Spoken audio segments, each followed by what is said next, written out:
Greetings, I'm Barrett and welcome to Meet Me at the Table. Today we're going to be doing an unboxing of Tamashi, the Chronicle of Ascend. This is my all-in pledge from GameFound, so full disclosure, I did back this game and I'm excited to dig into it and see what's in store for us from our newest game from Awaken Realms. From what I understand, this is a post-apocalyptic adventure game, but it's set in the world of kind of a cyberpunk type concept where we're going to be still dealing with a lot of AI type enemies and the whole faction system and everything. So we're going to dig into this. The game is based on individual scenarios, but from what I understand, they are going to be locking and unlocking certain things as you go through some of the scenarios, but you can pick kind of how you play through this game. There's not like a set path or a giant campaign that goes along with it. So it's a new way of playing these big games from Awaken Realms. And technically, I guess this isn't really that big. It's only one box and a couple expansions, which is pretty small when it comes to what Awaken Realms has in store for you. So if you're excited to see what is inside this box and everything that is in store for Tamashii, then I need you to meet me at the table.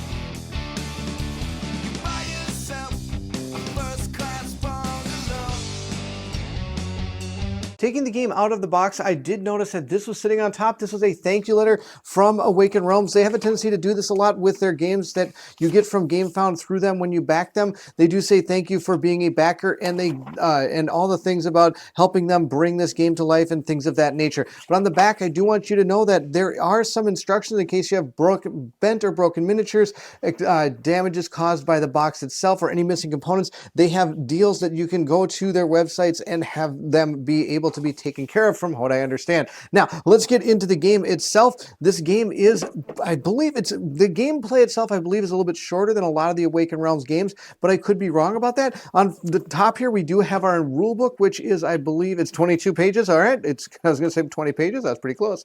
22 pages. It does look, it's got small print. So I'm going to have to read through all this in order to figure out how to play. But like I said before, you're going to be controlling one of your characters and being in not only in the world itself, but you're also going to be inside of computer type concepts as well. And you're going to be like hacking into things and things of that nature, which is one of the reasons I think this is going to be such a cool game.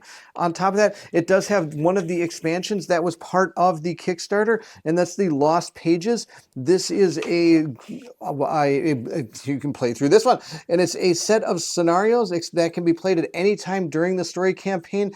They can also be played in any order. They don't have to be played in a specific order, and it tells you the contents that are part of that, which I believe are all going to be inside of this box. So let's put that aside as well. And then we're going to get to a lot of our punch boards that we have, and it looks like we also have a set of standees. Now, this game does come with standees, and it also comes with miniatures as well. The art on these standees are out of this world. That was one of the things I really liked about it. I like the whole like just bright colors that this game has inside of this dark like world behind it, which I thought was a really cool way of making this game come alive.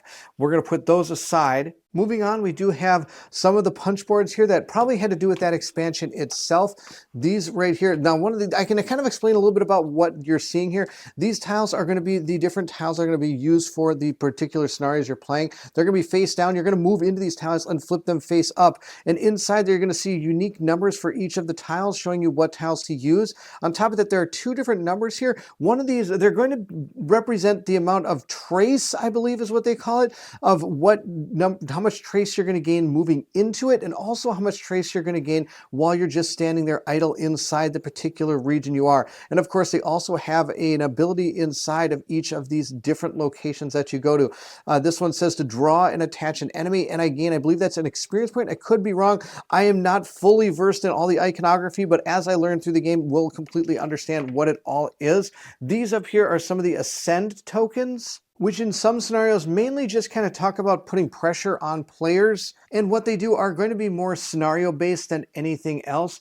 These tokens are particular to that particular expansion that we just originally looked at. They're going to be used for what's called the Living City. And I'm not going to worry too much about that because, of course, this is more of the expansion materials. This is the core box stuff that we're going to be having to deal with. There's a lot of punch boards. And again, they have a lot of those Ascend tokens over here. And then we have all of these standees, which they consider, I believe they call them body tokens, or instead of standees, which is kind of funny because part of the world that you're in is you're going to be able to jump into these particular bodies and be able to take on some of the roles that these have, including stats and things of that nature. There, of course, are bosses on here as well. I think that is a boss right here. So even some of the standees not only going to be different bodies you can jump into, but are bosses you're going to be taking on. Again, moving to the punch boards before you see the miniatures underneath here. I'm pretty excited about those.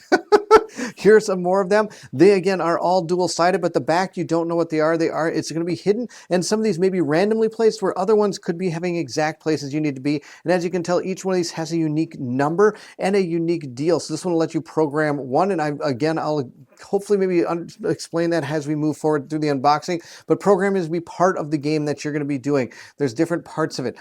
This one, like I said, is also going to have different numbers based on if you're moving into the thing or if you're moving, staying inside of this particular area. And of course, there's like other places here. Shelter, you may change one of your tokens or inhabit one of your advanced bodies. And again, like I said, some of those tokens you saw or these miniatures could be those bodies. Let's move those aside and look at a few other punch boards here. And I know I'm kind of revealing all the locations, but that's okay if you don't want to see that. I totally understand that. I'm going to try to be as spoiler free as possible, but after seeing some of these, otherwise all I'm showing you is this, and that's just no fun. This art in this looks absolutely amazing. I mean, look at this place, the Zen Garden, that looks absolutely amazing. I love the art on this stuff. So those are all the different locations that you're going to be playing through. And like I said, each of these, from what I understand, you can play individually as a scenario, and they're going to be unlocking and locking parts of the game, being able to make the replay on these really well done. Now, here again is that same punch board we saw earlier on the other side. And now we come to all of our different tokens. There are a ton of tokens in this. These right here alone are just massive amounts of tokens. These are all the different data tokens. So you're going to be drawing these out and using these on your board to try to connect together to be able to form different programs. The programs you can make are going to be based on what ones you have in certain positions. Some of these are going to give you different rerolls. Some of these are going to give you shields. Some of these are going to allow you to attack. So it all depends on where you want to put these out there. And you're going to be able to move these around on your board, which we'll see shortly. And once you get these where you want to, then you can launch them. Once you launch them, then they go into more of a dump pool and they'll be able to come back. Now, again, we have other tokens here. These are really cool. These are ones that are going to be able to symbolize any one of these colors, and they're hard. You don't get removed when you're told to remove. Like, say you find something that says remove all your green tokens. That's a kind of a wild token. It doesn't get removed in that fashion. Other tokens you see here are corrupting tokens. These are corruptions right there. They're going to, of course, block different parts of your board. We also have lock tokens and success tokens right here. We also have core data tokens, which are these right here. There's about 2 of each of them. There's quite a bit of them done here. We also have some dice tokens, and these are different exploration tokens that you're going to be placing out and using as you go through your adventure that you're going to have. Now let's look into the miniatures. This is going to be the best part. Now, of course, they do have a great guide to help you be able to put these back. I'm in the place they're supposed to go. I'm glad that's happened. Now, when I pledged for this, I know there was not a sun drop. Normally I get the sun drop pledge because it makes them look really cool, but this did not have a sun drop option. So you are stuck with just the gray miniatures that you're going to see in front of you. Here is, I believe, one of the boss monsters that is part of the game. Here is another boss monster. He's got some huge giant, like, I don't know, hockey stick type thing. Maybe he was a goalie at one point. He looks pretty awesome. And I'm just going to pull out a few of the miniatures to be able to look at, but I do want to say they look absolutely fantastic. Here's a few more. This one I think is really cool because it's got a nice cloak. It's got some good texture on that cloak, which is really cool. We continue on with this one right here. This is pretty awesome. It almost looks like it's like a shark type creature or something coming out of the water.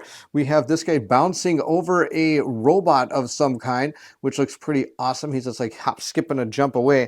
Then we have this one. I don't really understand what's going on. going on here, but of course it looks pretty awesome. We'll see if when we play through, if that one actually even comes out. Again, this might be another boss. It's kind of a bigger miniature here, or maybe it's somebody, could be somebody else. Look at this thing. This thing's out of control. This is like a giant robot dude here. So we're going to have to deal with that, I'm sure, at some point in the game. Look at this. This looks like something completely out of like anime or something. Like it could be out of Lane or something, where it's got all these like computers all hooked around and everything. Then we have this one with this like cool looking thing that it's suspended by this clear plastic here. It's like a, what do you call it? A rover thing, not a rover thing. It's a drone. It's a drone. I can't even think of words. We have Sword Lady here who's got some swords, or is a guy. No, Sword Lady, I think is what it is. I don't, of course, no idea who these people are, but they look cool. Now, Awakened Realms does do a lot of these like new shielding techniques, which is kind of cool. I've hopefully have that guy in my arsenal because he looks pretty awesome. Here's another one of the bosses, I'm pretty sure. The one that's got these three little like cybernetic orbs around him. Oh my gosh, it looks pretty neat. And we're going to continue on. Just a few more here. Just a nice person sitting on a wall, probably hacking into some important mainframe or something, just like it's nothing. Look at this. We got Marty McFly here on a hoverboard. It looks pretty awesome. out of number 2, whatever, the Back to the Future 2, that'd be awesome.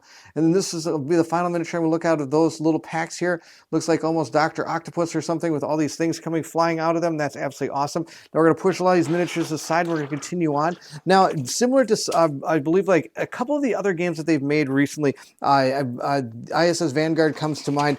They have a setup instruction here for the first time. So you make sure you put all the cards in the right place. Like I said, some of it is available to you right at the beginning, and some are going to be locked behind content that you have to complete in different scenarios in order to unlock. Here's some of the boss monsters that are going to be part, or final villains of some of the scenarios you're going to be playing through. So there's that huge giant, oh, that was that thing I was looking at. That's this thing. That's this huge giant thing. And I love the fact that they have some really cool art on these. So when I go to paint them up, I can try to get them close to this kind of concept here. At least that'll be the plan. It's interesting that what I'm seeing here most likely is they're either mutated creatures or they are almost straight out robots that we're going to be trying to take on. Now here are the player boards. This is what I'm going to hopefully be able to explain a little bit better now that you can see the player board in front of you.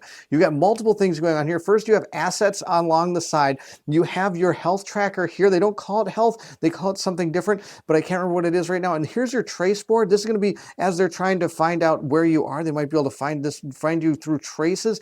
Here's your enemy cards. They're going to sit off to the side, and learning protocols and augments are going to sit off to this side. And this is your body, and it is indented because you can get different bodies and be able to slide them into here, and they're going to give you different stats. For example, this starts off with 2 movement, which means you can move 2 spaces on the board, but whenever you enter a unrevealed tile, you have to stop no matter how much movement you have.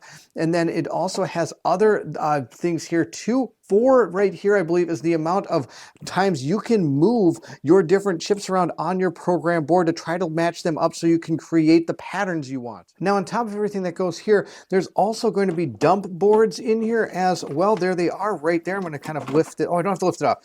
So this dump board is going to sit underneath here.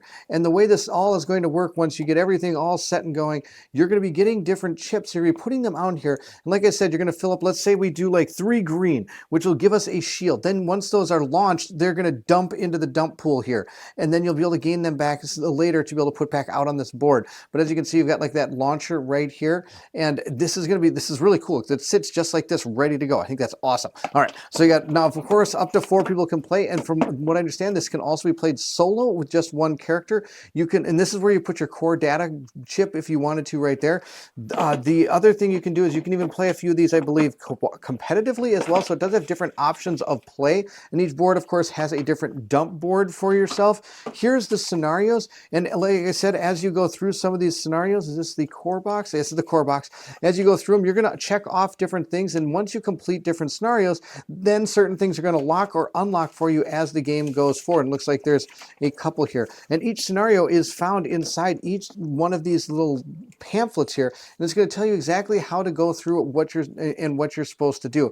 Now, there is a prologue. That's going to be the first one you're going going to do, and after that it kind of opens up the world to you to decide where you want to go. Now inside each one of these, you're going to start off with an intro. It's going to tell you a little bit about it, the name of it, its difficulty, and its time. Now there are, like I showed, 2 different sets of pamphlets. One of them is that expansion pack, and also on the bottom here, I'm not going to show any of these too much, but as you can, if you start paging through it, see how you see the symbol? That usually means there's some things about that scenario that make it a little bit more difficult and more advanced to understand. Not necessarily advanced to be able to play through, but just has some more tricks to it to learn. And once you get into the inside of this, which I don't mind showing because this is the prologue, you are supposed to play this one first. It shows you exactly how to set everything up, and on the back it'll have some special rules about how that particular scenario is played. And of course, once the scenario is complete, then you'll, let's see here if it has anything about scenarios. Nope, just has how the scenario cards go through it and the scenario deck that you're going to use. And then that deck itself, once you get going, is going to have rules and things going along with it. There is a tracker here that has to do with it, where you can also put your corrupted data pool right here, and then you'll take some of these if things are going badly, hopefully not. And then you have a scenario card that'll tell you how the scenario is moving forward, and this may change as the scenario goes forward. And you have a time track, and the time track and everything else in this game is really built on player count. So you're going to be like putting in enemies based on the number of player counts. So it could be 2 times the number of players that are playing, or 3 times the number of players playing, and then time might be 7 minus the number of players playing. So it does give a balance in that direction. I'm going to remove this part next and look underneath here. There's going to be a lot of things I'm going to go pretty quick on, and then we're going to move into some of the cards. But again, I'm going to try not to spoil things the best I can. I can't guarantee what is not and what I can show. We have all different types of dice. Now these dice are different. They are not just, I believe, straight 8-siders. I could be wrong, and they're just going to beat straight 8-siders. Oh, what do you know? Nope, they're not. They have 1s, 2s, 3s on them and blank sides. So these are just completely unique dice for this game. And it's interesting that they only go to about 3, and they have these little symbols on them too. I'm not sure what those are. We'll see how that goes. Then we have these. These, I believe, are going to be the trace dice. They're also going to be used for combat. From what I understand, when I looked at what some of the icons on the characters from what I saw, let's take a look at some of these. These are really, they're nice dice. They're dice. Okay, but they do have completely different symbols on them, and of course those symbols are going to vary depending on what you're rolling them for, I'm sure. We'll put those aside. We do have 2 sets of trays in here. There's one that has these. Oh, and it has, well, one actually has some stuff in it. Look at these. I have no idea what we're going to use these for. But these are, I guess, limiters. Again, not sure what the limiters are for. They come out like this, and I believe that you could probably stack them on top of each other. Again, not sure if that's the recommended purpose or if they're going to be blocking certain things. I don't know. And of course, all the stuff we punch out, we'll put on all our little tokens right in there. This game actually would have been really cool to have upgraded components for those, maybe some type of acrylic or something, or maybe I'll just put them. What you could do if you really wanted to, now if you have to draw these out of a bag, because I know there's some bags in here. Here's some bags.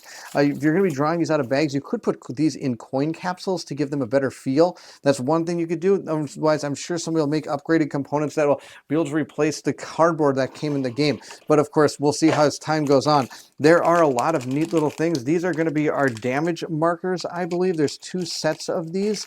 There's 2 different sets of damage markers in here. I wonder if one's going to be for, oh yeah, one even, I think this even says like 5 on it or something. Let's see if I'm bringing it up close and even look. Nope, I can't tell. All right, yeah, it does say 5. It says 5 on there. I'm not sure if you can see it in the light I've got here. Just, oh, there you go. Woo, right there, 5. You get ones that are 5s, and you've got ones that are 1s. And those are going to be over there. Those are kind of cool. Then we also have here different experience points markers. These are going to be experience points that we can use on our characters as we go through the game. Now, I can't guarantee that stuff, I believe things carry over as the game goes forward, but I'm not sure how much of it carries from scenario to scenario, whether you always start back at the beginning for each scenario and different parts of scenarios unlock, or if you get to keep your character moving forward and continuing on. I apologize, I don't know that off the top of my head. Then we have these right here. These are like Awakened Realms like specialties here. They're just purple cubes is what you're seeing in there, which are going to be used for universal markers of any type that you need to put out on your characters. Here are standees for the different standees. And then we have, now we're going to get into some of the cards in this game. Now there is an extra expansion component that comes with it, but you only got that for the first 48 hours of backing, and I apparently did not do that, so I did not get the little miniature that comes with it there, but that's okay. There are a ton of cards in this, and again, I'm going to try to not spoil anything. Hopefully, my goal is to maybe see if I can find the stuff that has to do with the prologue, and at least explain a little bit about what that is.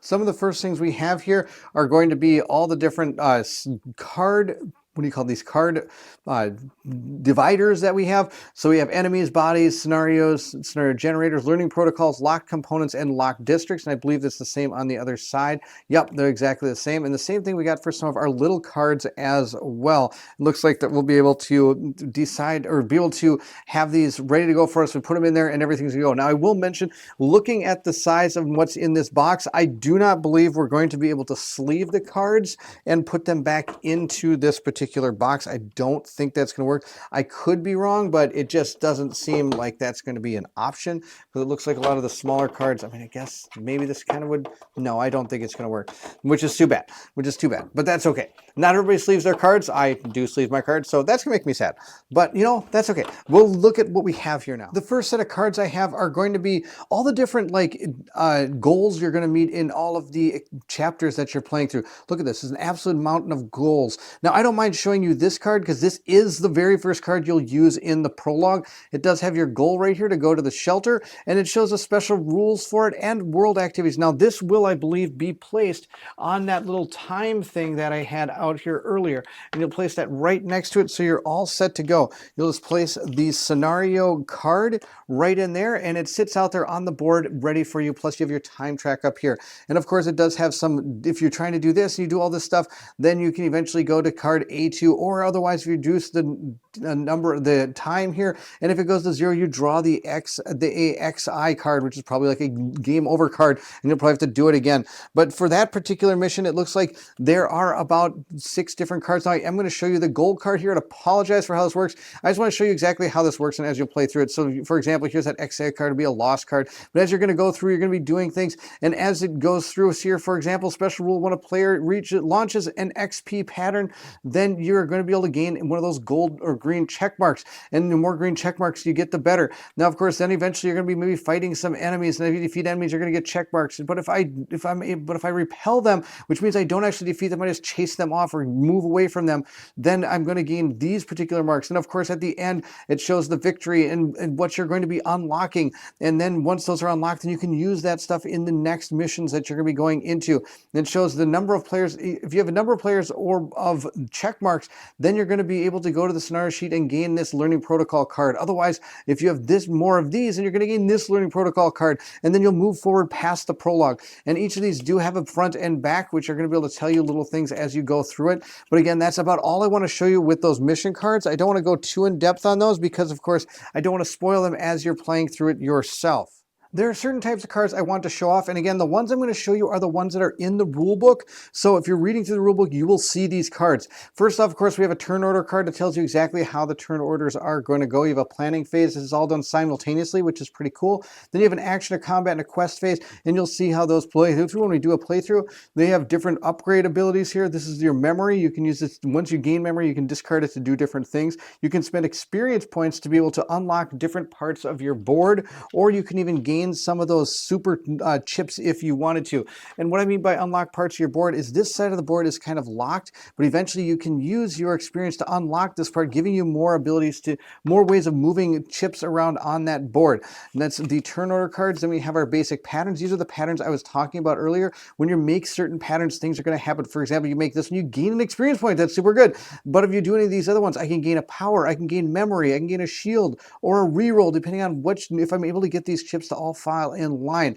And on the back side are the way the data tokens work and how the corruption core data and any other data tokens work. So for example, if your particular what a pattern you're looking for has one of these symbols in it, that icon requires any basic data token in its place. So if you're looking for that particular pattern and it has that in it, you can use anything you want. It's kind of a neat little way of doing it. It shows you all the different things you have.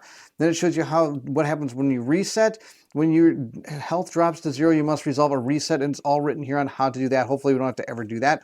And on the back, it shows you how the combat phase works. Now let's move into this. These are what are going to be called your advanced bodies. Remember up here on our sheet or track thing, we could slide new bodies in. Here is how you can get them. And in order to get them, though, you have to be able to pay the cost on your board. You're going to have to be able to get these data tokens to look like this, and then you're going to have to launch them. Then you can launch into this scout. And this scout has a better programming than you start with. It has 5, and this one's only got 4, and it's got 3 different movement. And from what I understand, I think you can have 2 of these ready at a time. Whichever one is showing on the board is the one that's in play at the time. And of course, it has probably better abilities here as well. Now, on top of that, we also have our enemies we're going to have to be taking apart as we go through this. And it shows you exactly everything you need to know about your enemies. This, I believe, is its health up here. These are its different things when you believe the dice are rolled, what it's going to have happen. I could be wrong about that. I apologize. And if we go forward here, these are the different patterns, again, we can do on our board when we're programming it to try to do damage to it. Or if we want to just try to run from it, we can do this. But of course, if we run from it, we're going to take a corruption token. You don't want to run from them. Sometimes you have to. You have to like evade them or get away. Now, this again shows you exactly what you need. This is any token here, and then whatever symbol that is. Again, I'm not fully burst on my symbols yet, but it'll be able to gain a memory from that. And then from here, I can deal damage equal to twice the amount of my memory. So as I'm gaining memory, then eventually I can upload and launch this exact pattern and fire off all our damage into it via our memory. Now we're going to continue on. These are going to be those protocols. Remember, I found one of those things that said that you're going to be able to gain a protocol, and when you complete the mission, you're able to get like a protocol number 108 or something, one something. Anyway, what these are is as you go through some of the continued campaign, or not campaign, but different scenarios, these will be available to you, and they're kind of like having side quests. So if you're able to unlock these, you're going to really gain this power down here, but as you go, you're really gain all the steps in this as you move forward. And once you get to the bottom, you're able to unlock the bottom part of it. Now, of course, the reason I'm showing you this one is this is the one that is in the book that explains exactly how that works. So those are the 3 different types of cards that they explain in the book. Now, some other cool things about it is there are those sides of the board over here where, again, like I said, you have those learning protocols and you have your augments and things of that nature. You're going to find those inside these types of decks. You have living city rewards, and then you can join and have any types of classes you want. And here's all the different classes. There's the troublemaker, the defrauder, the seeker. You have the faction augmenter commanders. You've got the Niniko. We've got the Spartans. We've got the Whisperers. Look at all these. Trickster, Brawler. You've got the Reaper. These are all different classes you can go into. You can create any type of character you want, which is really cool. You're not like pigeonholed into a certain type of class based on what character you have, because you start as a clean slate. Everybody starts as a walker body. They're exactly the same, even though there's 2 different pictures. They are the same type of thing. So as you move forward, you might want to try to jump into certain bodies that are able to use the type of augments that you have on your character. It's really cool. I really think that system is going to be amazing. Of course, there are a whole bunch of components that are locked behind these particular cards that I'm not going to show anybody, and I'm not even going to show too many of these. I will show a couple just to show you what exactly are. So for example, in the living city, we might be able to get this as a reward. We're able to gain the combat phase. We can keep this card. I can add 4 dice to a single attack roll and then discard this card. So those are some of the cards you get from the living rewards. Now, say we wanted to be part of the Nico here. I'm just going to pull the first one. Maybe that one will be the least exciting. Hopefully, we'll find out. But there we go. If we are able to load this pattern up on our board and we launch this, a chosen player may reduce their trace by 2, which would be pretty cool. So you might have that augment ready to go if you needed to. Now, of course, it could be a little wrong on how those work, but there's a whole bunch of these that you can get, and more are going to unlock through the locked decks that are out there. These are going to unlock even more than from what I understand, because you can see they're still back here. We've got one of these seekers back here. So again, more of those are going to unlock as we play through the different missions that this game has. There is only one piece of paper, but I know you can download this off Awaken Realms site, I believe. If not, I think you might be able to find on Board Game Geek as well, but it has to be pretty much out there. I don't see why you wouldn't, because they only give you one of these. And here's the bags. They look really cool. They're double-sided. They're actually really big, so you can actually fit your hand in there, grab what you need to. Oh, they actually feel pretty nice. They're really nice, actually. Okay, that's pretty cool. Here's one of the yellow one. It's got the probe on one side, and they've got this guy on the other side with his owl. Then we continue on. We have one that kind of has a wolf type hat, or a cat hat or something. I apologize. Oh, here we go. And we got a cat on the other side. What do you know? Oh, this guy looks pretty awesome. And let's see what's on the back. Oh, this person on a giant 8-bit cat. That's pretty amazing. Okay, that's, I think, all that's in the core game box. Let's look at a couple of the expansions. The first expansion is this one right here, the Cat's Diary. Again, it comes with a card and some new tokens that are going to be for this particular expansion. It has a miniature that goes with it, which is right here sitting on top of an 8-bit cat. Oh my gosh, it'd be awesome to paint up. And I've got some great paints for these. If anybody's looking for some really cool paints that could really make this look kind of futuristic and like neon colors and all this, there's a paint out there called Turbo Dork. There's a line of paints called Turbo Dork that could really make colors or miniatures become all different kind of colors as you're turning them in the light. It's a really cool paint system. I'm not affiliated with them at all. I don't get any kickbacks or anything. I just want you to be aware of them. They did send me a few of the paints at one point so I could try them out, and they're really, really cool. So I do recommend that. It does have its own little scenario book right here. I'm not going to go through the cards. I think you understand how that kind of works, but here's yet another tile. So it does come with one mission for this that I believe is going to be one of those you can play at any time if you wish to, and it's just going to be a fun little scenario that you can do for yourself as you play through it. Look at this little cat guy in there. The cat is amazing. All right, let's move on to the other one. The next expansion is the Forbidden Chapters, and it comes with a rule book for that. I'm sorry about the loud noise there. And then it has a few different missions you can do. 1, 2, 3, 4. It looks like 4 missions here. 1, 2, 3, 4. 4 different missions that you can do in this. And it's going to have a set of punch boards, and it has some tokens specifically for this mission, and of course some standees if you wish to use that. Or of course we have our miniatures here that we'll probably take a look at in just a second. And let's see what we have. And then what is this? Oh, this is the bad guy. It's the big bad guy. All right, we have to deal with that person. Let's see who we have here. This is one of the miniatures. Oh, look at that. It's got a big giant scythe. That looks amazing. I love big giant scythe. That's cool. Look at this one. This one's got tails coming out of it all over the place. That looks super cool. Let's continue on with some of the miniatures here, a couple of them. Let's look at this guy. This guy looks pretty awesome. He's got some stuff going on there. Oh wow, looks like a whole big samurai type guy, which is pretty neat. And here we have another one. This one looks, even though I'm thinking, oh, this one's probably be kind of plain looking, look at how much detail is on that one. That looks really cool. These are going to be super fun to paint when I actually get to them. And then look at this guy. He's got a big head. One looks like a sword from like Cloud would carry around. That's out of control. All right, those are awesome. And again, I'm not going to show the cards that go with it, but then as you can see, all the components that you're going to punch out of here will just fit right back into this particular box. So it's all set. And it does have its own scenario card that, again, I'm sure you can print off other ones of these as time goes on in the world. I'm sure more will be available to you. So there you have it. That is an unboxing of Tamashii. I believe that's how you pronounce it. Again, I could be wrong about that. I've been pronouncing it wrong the whole time. This is the Chronicle of Ascend by Awaken Realms. I'm super excited to dig into this game and try out the prologue. A playthrough will be coming soon to my channel, so please take a look at that when it comes out. I hope you enjoyed the unboxing. If you did, don't forget to like, subscribe, and hit that bell symbol so you know when the content comes out for this game, when I start doing a playthrough or two of it. On top of that, please feel free to leave anything in the comments below. I would love to hear from everyone. Has anybody else had a chance to try the game yet, or you're still waiting for yours? Where are you in this? I'm super pumped. Do you wish they would have maybe done a Sundrop pledge for this game? Maybe it would have been kind of cool, but that's okay. At least it'll give us a chance to paint up these miniatures, which of course I do live on my channel every once in a while. I said do, that's amazing. I try to do them at least once a week on my channel. You can check out live paintings, and I have a feeling we'll be doing one for this particular game. On top of that, I do live playthroughs. I did do again. I do live playthroughs with Colin every week. We try to do a playthrough together. It's super fun to have him and be able to join me on those playthroughs. On top of that, if you're interested in supporting the channel, the link to my Patreon is located in the description of this video. Please feel free to join if you're interested. Those that have are shown here on the screen. Thank you so much for your patronage. It means the world to me. Patreon supporters get the chance to watch any of my playthroughs, usually a day or two beforehand without commercial interruptions. On top of that, they're able to help us decide how the games go forward and what characters are used and what names we use for our characters. If there's a way to allow them to be able to have a hand in how this game comes about, like maybe picking a scenario or two to play, then I will let them do that. There you go. That is a detailed unboxing of Tamashii. I hope that helped you realize what's in the box and kind of what you look forward to in this game. Thank you again so much for watching. And if you're excited to see a playthrough of this or anything else, then I need you to meet me at the table.